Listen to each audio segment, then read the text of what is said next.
गीता में भगवान जब स्थित प्रज्ञ को परिभाषित करते हैं तो कहते हैं, अर्जुन, जब मन से सारी कामना विलीन हो जाती है, समाप्त हो जाती है, कामनाओं का प्रजनन बंद हो जाता है, कामना खाली हो जाती है, कामनाओं का तो सिलसिला चलता रहता है, आज एक कल दो परसों तीन, समस्याओं का कोई अंत है क्या?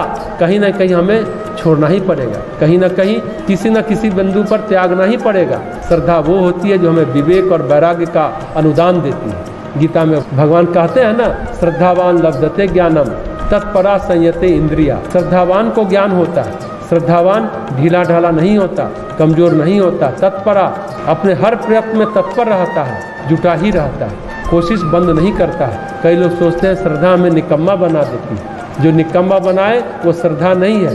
तत्परा संयते इंद्रिया, भगवान कहते हैं श्रद्धा का परिचय प्राप्त करना हो तो दो तरह से परिचय प्राप्त करो। तुम श्रद्धावान हो या नहीं, वह इंद्रियों को संयमित कर देती है। क्यों ऐसा होता है? इसलिए ऐसा होता है कि भावनाएं कहीं और तो नहीं उमड़ रही है, इंद्रियां नियंत्रित रही नहीं, भावना एकत्रित है, इंद्रियां एकत्रित है, तब श्रद्धा है। इंद्रियों के संयम के लिए तत्पर रहे हमेशा। कहते हैं उद्धव बड़े ज्ञानी थे। ज्ञान होना तो अच्छी बात है, ज्ञान अगर विचार और तर्क से परिभाषित किया जाए, ज्ञान अगर अनुभूति शून्य हो तो धोखा है। ज्ञान में हम नहीं है, फिर ज्ञान विचार नहीं है, ज्ञान तर्क नहीं है, ज्ञान अनुभूति है।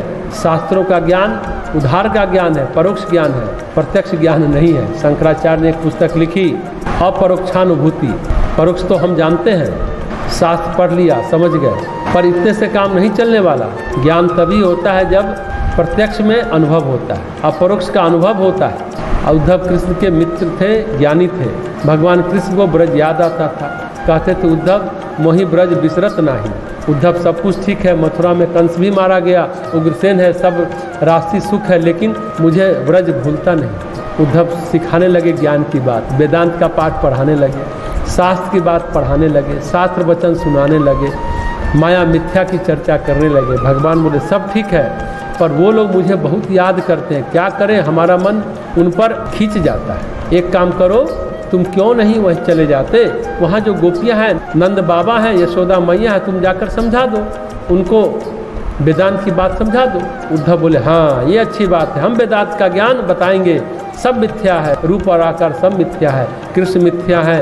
कहाँ तुम कृष्ण में अटके हो, परमात्मा को याद करो, निर्विकार पर ब्रह्म को याद करो। उद्धव चले समझाने, गोपिकाओं से मिले, ब्रज के ग्वालवाल से मिले, नंद बाबा से मिले, यशोदा से मिले। उन्होंने ज्ञान की चर्चा शुरू की। सबसे पहले गोपिकाओं की खबर लेते हैं, उनको समझाते हैं, कहाँ तुम उलझे हुए हो, क्यों परेशान हो। गोपिकाओं ने कहा बिन गोपाल बैरिन भई कुजय, तब ये लता लगती अति शीतल, अब भई विषम ज्वाल की कुजय। यहाँ तो सब उलट गया है, ये सघन शीतल बन, पेड़ों में लिपटी लताएं। पहले जब यहाँ कभी गोपाल थे, कृष्ण थे, तो शीतल लगती थी, अब तो लगता है इसमें से ज्वाला निकल रही है। जब उद्धव ने ब्रह्म की चर्चा की, पर ब्रह्म की चर्चा की, ज्ञान की चर्चा की, तो गोपिकाओं ने क्या कहा, उद्धव मन नाही 10-20, एक हो तो सो गयो श्याम संग, को आराधत ईश। एक मन था उद्धव, वो चला गया श्याम के साथ। अब मन ही नहीं है तो तुम्हारे ब्रह्म की बात कौन सुने, कौन कहे, कहाँ से लाए वो मन, मन ही नहीं है हमारे पास। अब केवल मन विहीन ये शरीर बचा है, मन तो श्याम के साथ चला गया है। हार गए उद्धव श्रद्धा के सामने, उनके विचार, उनके तर्क कुंद पर गए। उद्धव को होश ही नहीं रहा, ऐसा प्रेम में भीगे, ऐसी श्रद्धा में भीगे। पहली बार उद्धव को प्रेम की शक्ति का पता चला, प्रेम का अनुभव हुआ। अब तक उनको तर्क की शक्ति का पता था, विचार की शक्ति का पता था, अब उनको श्रद्धा की शक्ति का पता चला।